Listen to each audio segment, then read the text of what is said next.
Durant la guerre du Vietnam, Monsanto s'est enrichi massivement par la fabrication du tristement célèbre défoliant dit agent orange. Plus de 4 millions de personnes en ont été victimes. Ces effets sont encore ressentis aujourd'hui, et ce pour des dizaines d'années encore. Monsanto, suivi par quelques autres multinationales de l'industrie chimique, tente par tous les moyens d'imposer la culture des OGM, sans aucune précaution quant aux risques irréversibles pour l'environnement, la santé et la biodiversité. Récemment, donc, il y a eu le fauchage de Miradou dans le Gers, ça a été le week-end dernier, où 3 hectares ont été fauchés. On a d'ailleurs ramené des épis, des épis 100% OGM qui proviennent de cette parcelle qui a été fauchée. Au niveau qualité, les producteurs de maïs doivent se rendre compte qu'il y a quand même des problèmes, des épis qui sont mal fécondés, des épis malades, il y a même du charbon à quelque part par là. C'était pas vraiment réjouissant cette parcelle. On se demande si c'est pas finalement une parcelle simplement pour la provocation. Donc on va tout simplement rendre ces épis à Monsanto puisqu'il en est propriétaire, paraît-il. Qu'est-ce qu'on peut faire quand on a des parasites sur son territoire, dans son jardin? Et là c'est dans notre jardin de Rhône-Alpes que la vermine s'est installée.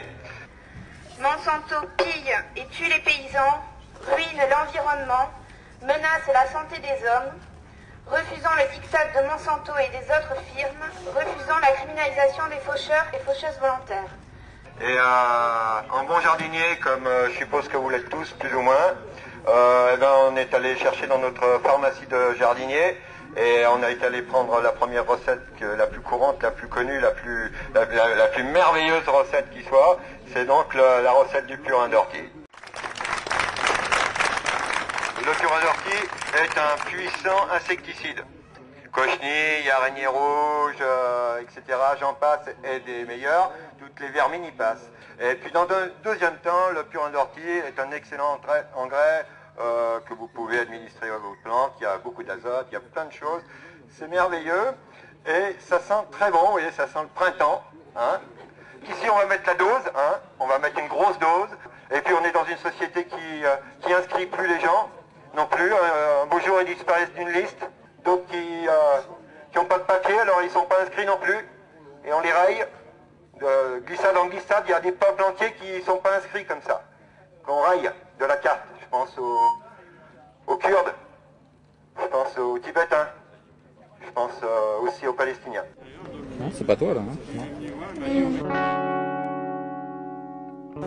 Alors je vous encourage au contraire, même s'il n'est pas inscrit dans le catalogue des produits répertoriés, à en faire un large usage. Il n'y a pas de brevet, je le redis encore une fois, c'est important, ça coûte trop cher, 100, 6 000 euros pour inscrire un produit.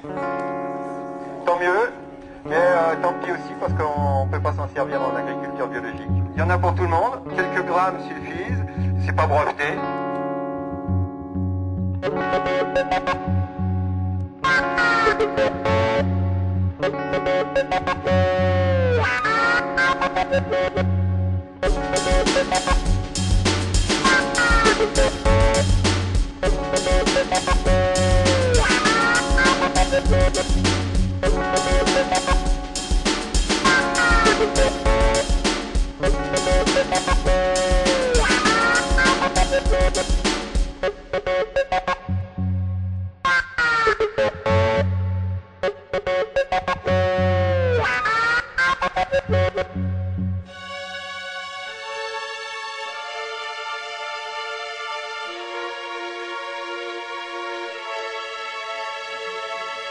Tu veux pas les enfants, tu te la commentes l'heure? Alors le temps du purin d'ortie, c'est comment? Oh là là. Qu'est-ce que t'en penses? Ça sent pas bon? Ça sent bon? Une grosse image d'odeur. Ouais.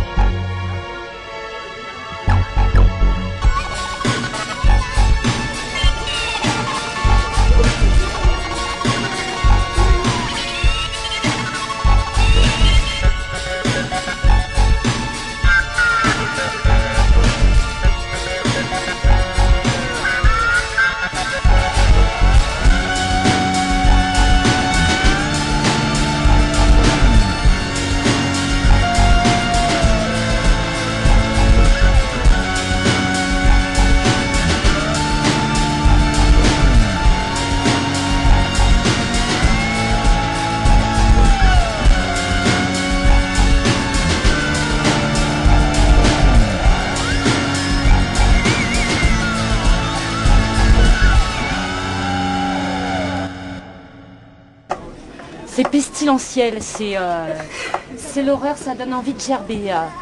C'est très efficace pour l'envie de vomir. Je ne serai pas long si ce n'est apporter le soutien de la Confédération paysanne Rhône-Alpes, mais aussi nationale. Globalement, on a fait quelques démarches en référé et on a gagné 2 référés contre Monsanto et on l'a obligé, donc par le droit, à détruire 2 de ses essais dans l'été. Donc c'est déjà un bon succès vis-à-vis de Satan. Nous sommes en train de créer une internationale contre Monsanto et 2 confédérés sont allés aux États-Unis, un au Mexique, pour rencontrer des lieux de résistance vis-à-vis de Monsanto. Et je crois que ça n'est que le début, puisqu'on a même probablement l'intention de monter une dynamique internationale contre cette société. Alors que les preuves de la nocivité des OGM commencent à apparaître au grand jour, Monsanto continue de réprimer violemment les citoyens et les citoyennes qui tentent d'amener un débat indispensable sur l'utilité sociale des OGM. Toutes les convergences des luttes par rapport aux OGM sont bonnes à prendre. Ça veut dire que du fauchage au droit, il faut utiliser tout ce qui est possible. Rappelez-vous que la loi a été votée au Sénat rien qu'à cause des abstentions. Et je pense qu'elle ne passera pas en l'état. Et vous savez très bien qu'on n'en veut pas. C'est un moratoire qu'il nous faut.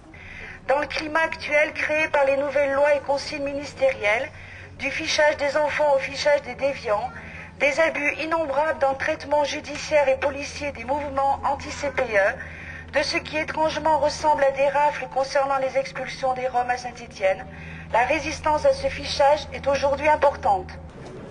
Une odeur de On arrête là peut-être. Hein. macération de divers végétaux, mais plutôt de l'ortie quand même, hein. Qui a bien chargé. C'est indescriptible. Presque duré, je sais pas, c'est ammoniacal aussi un peu quand même sur le fond. Le gène du fascisme ne sera jamais éradiqué, la recherche génétique n'y peut rien, seule la vigilance et la résistance des citoyens y peuvent quelque chose.